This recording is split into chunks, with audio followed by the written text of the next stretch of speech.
Well, it's a pleasure to be here, and it's always a pleasure to be annoyed by my colleague to the right, and Asher and I have been working together a long time, and really plays this institute now, and he had played a big role in a variety of policy questions and research related to it around the world. So we're glad to be here. Let me do a couple of sort of introductory comments, one that gives a context and one that will basically give the conclusion, and then I'll work up to the why I think it. The first is that as Asher mentioned, we're at the University of Colorado now, and in particular in the Kemp Center for Prevention and Treatment of Child Abuse and Neglect, which is named after its founder, C. Henry Kemp, who was a pediatrician in Denver. What you may not know is he was a Holocaust survivor, and in fact came to the United States as an unaccompanied minor, and was reunited with his parents quite a while after he came to the States. He was, by all accounts, a very charismatic man. I didn't know him, although I knew his wife, and know lots of people who worked with him. There are only a couple of them left in the center at this point, because this is a year of anniversaries, in the sense. The Battered Child Syndrome article, which was the precursor to all of the mandated reporting systems, and in a sense started the modern child protection system, was published in the Journal of the American Medical Association in 1962. So this is the 50th anniversary. The Kemp Center was started 40 years ago, and the International Society for Prevention of Child Abuse and Neglect, which Henry also edited, or led rather, founded, and then edited the journal with it, was founded 30 years ago. So one of the things that's striking about this is that I think it's fair to say that Henry Kemp had an extraordinary legacy with respect to leading a movement, at least of professionals and to a large extent broader populations, in recognition of problems of maltreatment and in building response to it. His biggest legacy is his most unfortunate one, in my judgment, which was mandated reporting. He got it wrong, and which goes to my conclusion, which is this is a system that is fundamentally flawed. It was based on assumptions that were wrong, and it has many negative effects. In one sense, it's been extraordinarily successful. In another sense, it's been calamitous. And that there is nowhere in the world that I know of that public child protection services work well. And I get people to try to challenge me with that, and I've never had it happen. It's nowhere that has, at least that has the mandated reporting system, that's the case. What I usually hear is, well, it's a resource problem. It's not a resource problem. 50 years of tinkering is enough. And it is, again, a problem that is fundamentally one of design. So the reason, though, that things went awry was that Henry Kemp had a very narrow vision, narrow picture of what the problem was, not because he was not a broad-thinking man, because he clearly was, but simply what was known and what was seen was a small segment of what the problem is. That is, the Battered Child Syndrome article arose because of observations of children who came into an emergency room and who had been egregiously injured, and that often nothing happened with respect. The injuries were treated, but nothing beyond that, because the physicians who were responsible either felt no obligation or felt they had no authority to do more. So what Henry was interested in was, in a sense, saving those children. And he did a survey of all the prosecutors in the United States. He did a survey of all the emergency rooms in the United States. And he concluded that there were a few hundred cases of maltreatment in the United States every year. Okay, a few hundred. We now have 3.3 million officially recorded reports now every year. I will tell you only about 12 or 13% of those, though, get substantiated, meaning that there's a legal finding of abuse or neglect. And that's part of the problem. It doesn't mean that there weren't things going on in those other instances, but we have a system that, by its nature, ends up being, in effect, a law enforcement system that's based on evidence gathering with many families, and a diversion of resources that end up having nothing positive happening. That is, even for those 12 or 13% that get officially substantiated, there's about 40% that no service is ever delivered other than the investigation, if you can call that a service.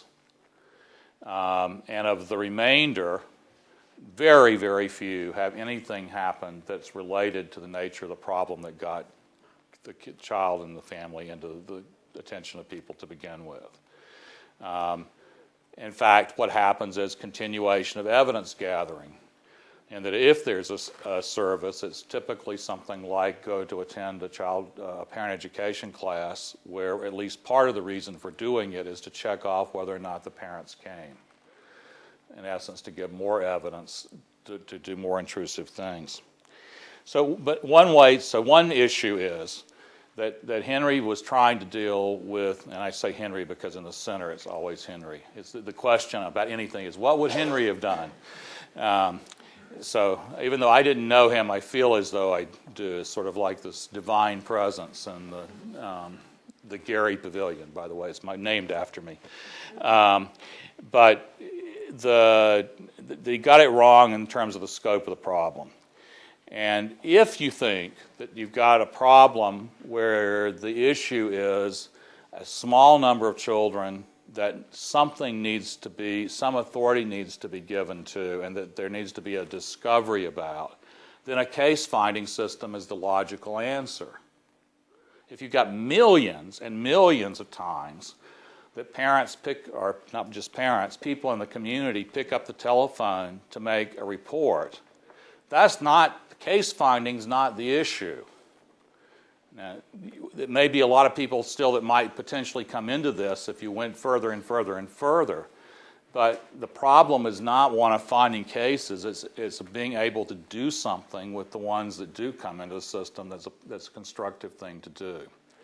Second thing way this became problematic and was a logical outgrowth of what Kemp was seeing and his colleagues was that he perceived the issue to be an easy one. And if you think about this, the instances in which children are multiply battered, which they're seriously injured, are easy cases. They're tragic cases, they're abominable cases, but they're easy cases. That's not what's in the public child protection system. It's a small, tiny smidgen. And around the world at this point, the big proportion of cases are ones that it depends on where you are in the world as to whether it's called neglect or it's called psychological abuse or emotional abuse. But in any event, it's not instances where there are mean people doing grossly awful things to children. That does happen, but that's not the most often. Vast majority, that's not what's going on. It's instead people who have an extraordinarily complex array of problems, typically living next door to people who have an extraordinarily complex array of problems. In societies in which people are more and more disconnected and in which the average standard of living for families with young children has been continuously dropping for the last 2 generations. There's nothing about reporting that gets you to resolution of those instances. There's nothing about the legal process even that does. So what Kemp thought, though, based on what he was seeing, this sliver of the problem, was this really could be reduced to syndromes. That you could do, he was an infectious disease doctor. In fact, he was nominated for the Nobel Prize for a relatively benign form of smallpox vaccination. And so his notion was, in effect, you could identify this syndrome, there would be an answer, and this would be it. And when you've got a complex social problem, there's never been instances in which has been success in identification even of psychological syndromes that are distinctive with respect to maltreatment. The evidence for neighborhood effects, for example, is much, much stronger, even when you control for social class, than it is for anything psychological. It's a social problem. And we've got a process that doesn't work with it. So one other thing I might add is, with this, is my sense is that that what happened with Kemp is what's happened around the world. I've done a fair amount of work in Eastern Europe, a bit in Southern Africa, and Israel was relatively late in coming to recognition of child maltreatment problem, and I would suggest there may be some similar issues too. That the first thing that happens when the blinders are taken off, whether it's because of political reasons or something else, that the very first thing people want to do is to find those kids, to find those families that are sufficiently different from the rest of us that a different response makes sense, or that's the thought. And so even in societies, a good example where I've done some work is South Africa, where 80% or so of the children live in housing that by international standards is inadequate and unsafe. They're still, after the new South Africa came, very first thing they started doing was adopting reporting laws to find the neglectful ones upon it. When there's the fundamental problem is the children of society as a whole don't have safe conditions, or at least in substantial parts of it. And the issue here is we end up then with responses that are illogical. So in the United States, for example, the most common reason for referral to Child Protective Services is a child being left alone for some period of time. And usually this is not abandonment, this is some part of the day they're left, whether for good reasons, the parent's going to work, or not so good reasons. Somebody gets concerned about that, there's usually, again, lots of other things going on that are problematic for the family. And someone, a teacher, a neighbor, calls Child Protective Services and describes the situation where kids are left alone for part of the day, and where there are a whole bunch of other social problems involved, and maybe medical needs and other things. And when that person calls the Department of Social Services, what he or she is thinking is that by doing that the problem will be solved. That is, that the worker's job is to find somebody to help to take care of the kids, maybe to get some emergency income assistance, maybe to get some food. And in fact, what happens is that what's a need for help being described is taken as an allegation of wrongdoing. And so instead of the what can we do to help question being approached, the question is what happened? And was it legally cognizable? And even if we know that this is not a problem that rises to criminal proportions by any means, even if we know it probably won't even go into the civil child protection official systems, the job of the social worker by law is to be a law enforcement agent, to be an investigator, to find out whether cognizable child maltreatment occurred. And that's simply disconnected in any significant way from children's needs and interest but it's also, again, just an illogical response to the problem. And it results in extraordinary amounts of resources going to a process that is without reason. It has nothing to do with child protection. The other point here is this person, we'll call her Mrs. Smith, who calls, thinks after she's hung up the phone that she has done what she should do.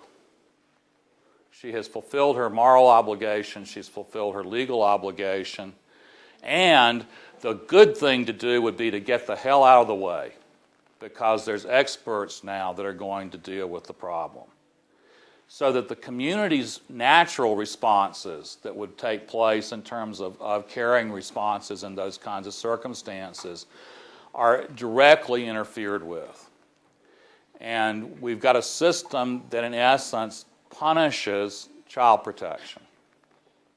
And that's not something I say lightly, but it is oriented toward making it so that we continuously monitor the people who are supposed to be investigating, and we continuously ignore and deter the people who are in positions to do something constructive.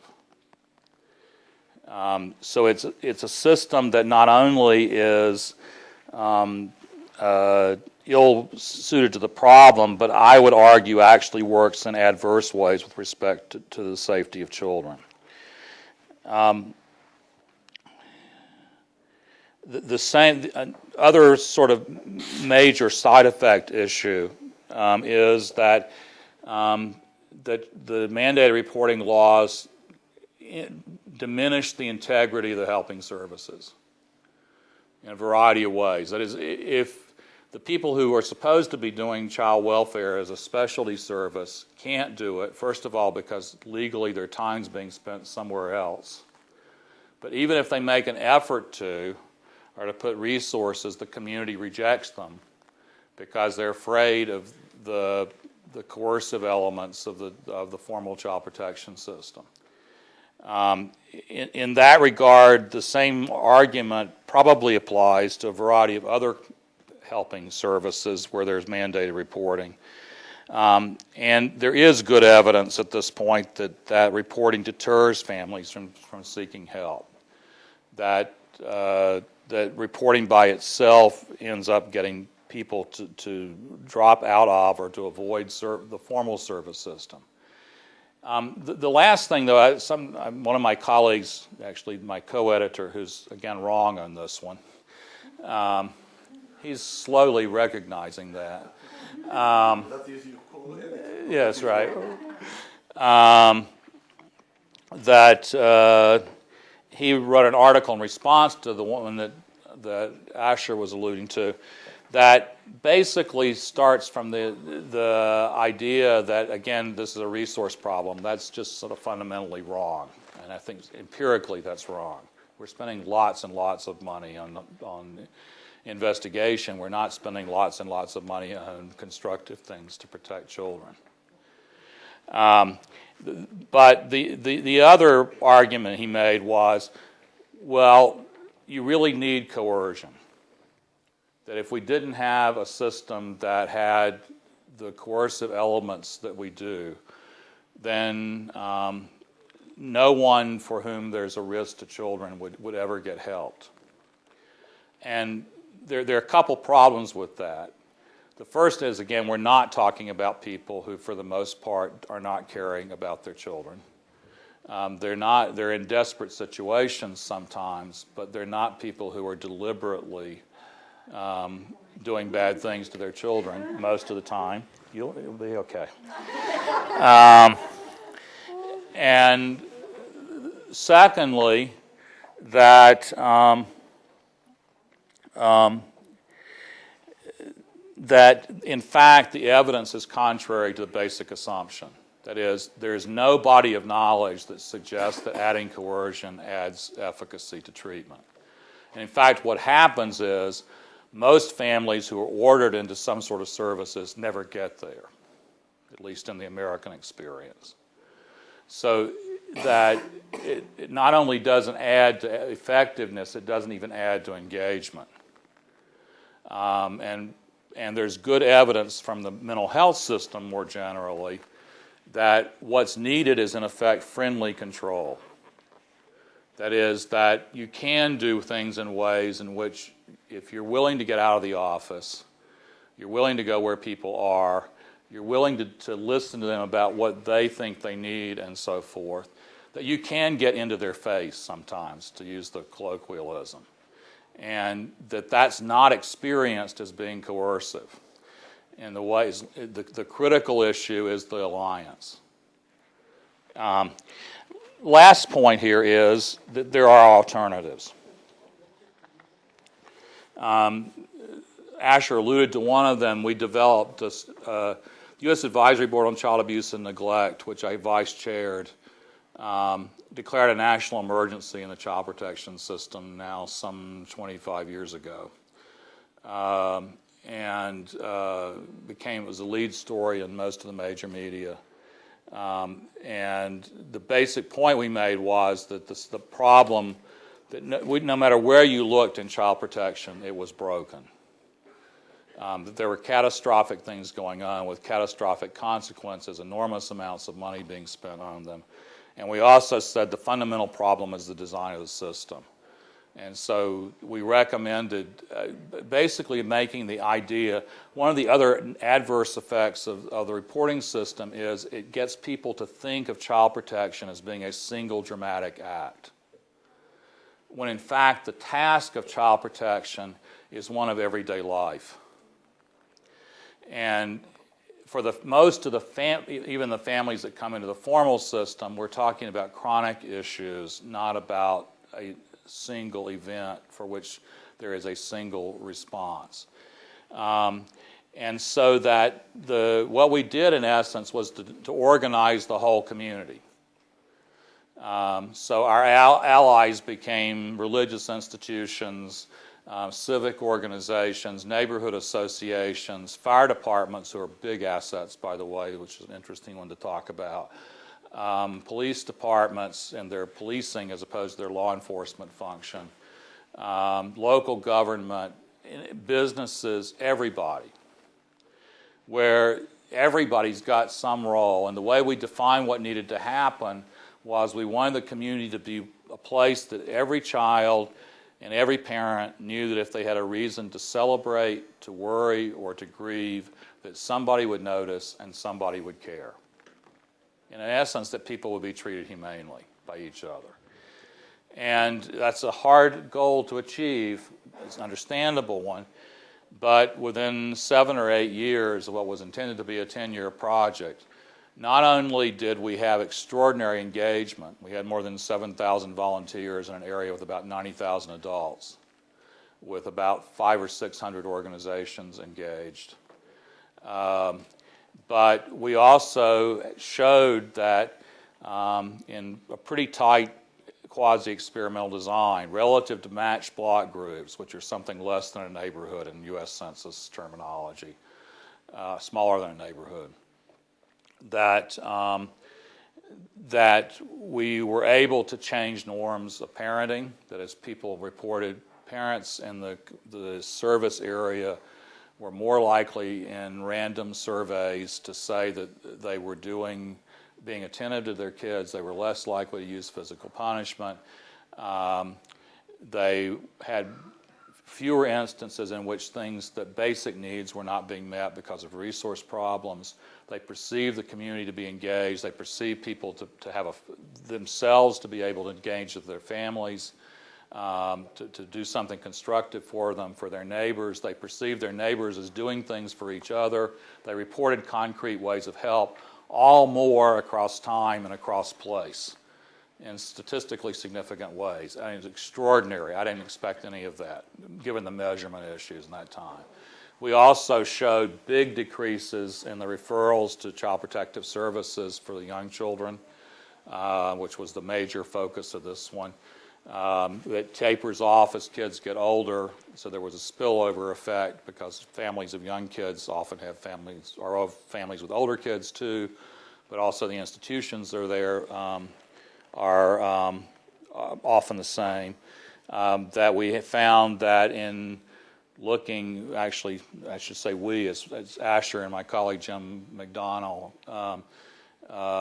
found in looking at data on emergency room use and inpatient use, the same pattern exactly, that for younger children, less maltreatment, where there's not necessarily, we're not looking at reports here, we're looking at the way things, what kinds of conditions kids show up with in the medical system. So it's hard to imagine that these data got distorted.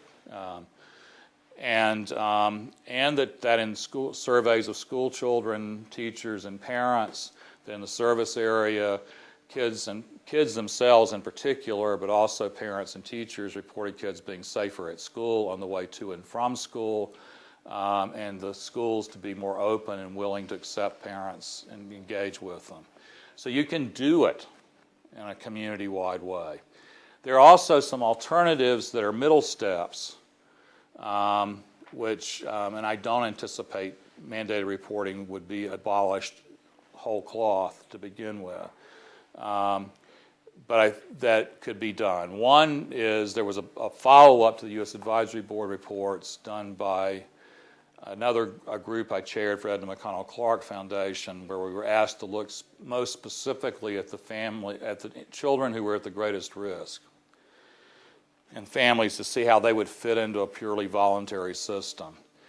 And one of the things that we proposed was not mandated reporting, but mandated consultation.